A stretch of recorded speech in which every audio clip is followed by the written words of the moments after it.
Hello everyone, good morning বন্ধুরা।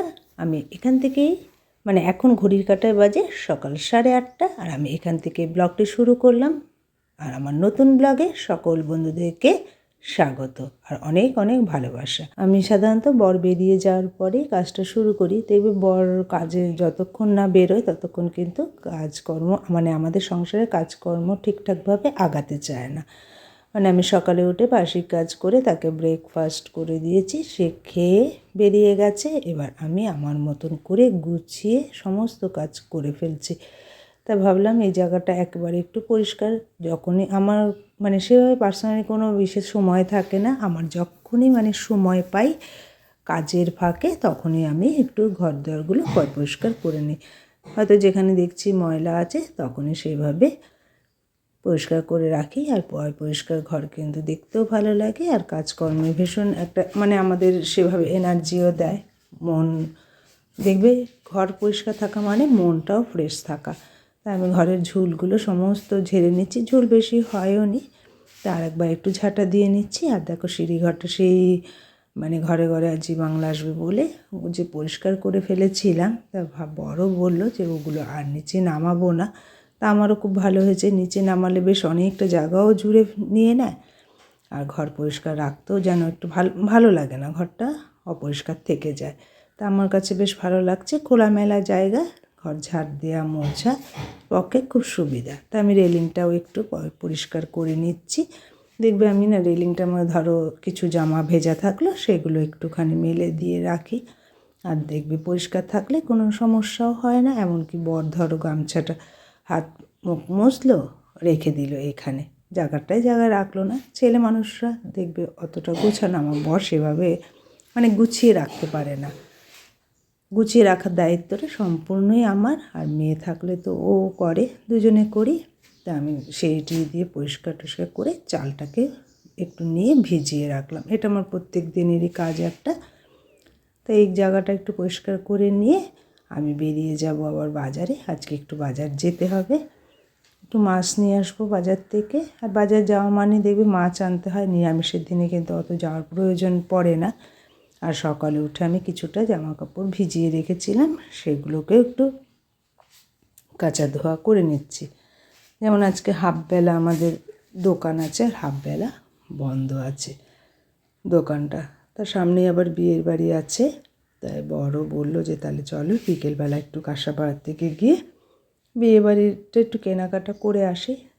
দেখবে আমরা তো এক পায়ে সবসময়ের জন্য পা তুলেই রাখি যে হ্যাঁ কোথাও যদি আমাদেরকে নিয়ে যেতে চাই আমরা রাজি হয়ে যাই। আমি যে ঠিক আছে, যদি নিয়ে যাও যাবো।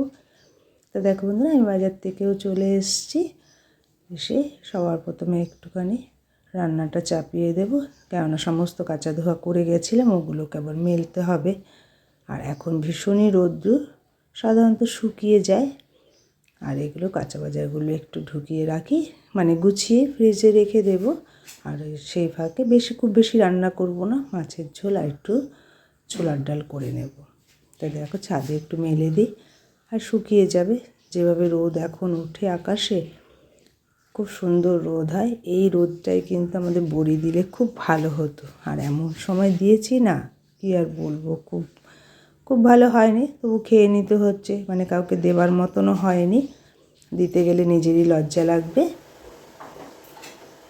তো দেখো এখানে প্রেশার কুকারে আর কি ছোলার ডাল দিয়ে দিয়েছি। আর এখানটা আমি আবার কিছুটা সেদ্ধ বসিয়েছি, যেহেতু মাছের ঝোল মাছ করবো, একটু ট্যাংরা মাছের ঝাল করে নেব, আর একটু ছোলার ডাল করবো, আর একটু আলু সিদ্ধ করেছি। আলু সিদ্ধটা আমিই খাবো, ওটা বরকে আর দেবো না। সবসময় খুব বেশি আলু দেই না, যতটা পারি চেষ্টা করি এড়িয়ে যাওয়ার জন্য।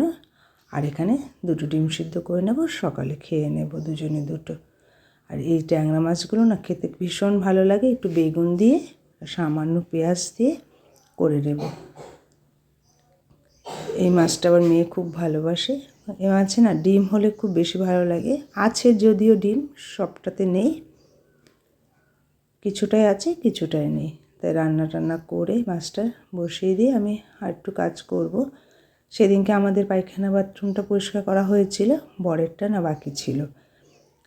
তাই আজকে ভাবলাম সেটা করে নিই, যেহেতু মাথায় শ্যাম্পু দেব, আর বরের তো পায়খানা সম্পূর্ণটাই আলাদা। বাথরুম দেখো এটার মধ্যে করে, সারাটা রাতের বাথরুমটা সবসময় বাইরে যেতে পারে না, তার জন্য ওই পটটাকে একটু ভালো করে পরিষ্কার করে নিলাম। আমার অবশ্য এটা কোনো ব্যাপার লাগে না যে না বর করে বলে, যে কোনো ঘৃণা টিন্না কোনো ব্যাপার থাকে না, আমি নিজেরটা করে নিই। দেখো বন্ধুরা পুজো টুজো সেরে নিয়ে এখানে বড় চলে এসছে, ভাত বেড়ে নিচ্ছি আর একটু চালতার আচার বসিয়ে দিয়েছিলাম পুজো করার সময়। দুটো চালতা একজন দিয়েছিল এক দিদি, তো ভাবলাম নষ্ট করে কি হবে, তাই একটু করে নিলাম। আমার বরের ভীষণ ফেভারিট জিনিস, এইসব জিনিস করি না, তো দিয়েছে বলেই করলাম। তা বোনকে একটু দেবো আর আমি একটু রেখে দেবো। আর বোন পাটিসাপটা বলেছে একটু একটু ভাবছি কাঁচরাপাড়ায় যখন যাবই তো ওর জন্য একটু নিয়ে যাই, এগুলো করে মানে বলে না ওই রথ দেখা কলা বেচা, সেটাই হবে আজকে আমার, যে একবারে যখন যাচ্ছি আমার কাজের জন্য, তো ও তো ওখানেই থাকে, ওখান থেকে একটু ডেকে মানে ফোন করে বলে দিয়েছি যে তুই চলে আসবি, আমি তোকে দিয়ে দেবো। ও আবার এইসব একটু ভালোবাসে খেতে। তা দেখো এখানে একটু দুধ পুলি করব, আর কয়েকটা সরা করে রেখেছিলাম, ভিজিয়ে নেব গুড় দিয়ে। আর এখানটায় পাটিসাপটা করে নেব। ইচ্ছে ছিল যে কটা মালপোয়াও করব, কিন্তু একদম সময় পাইনি আর হয়নি সময়।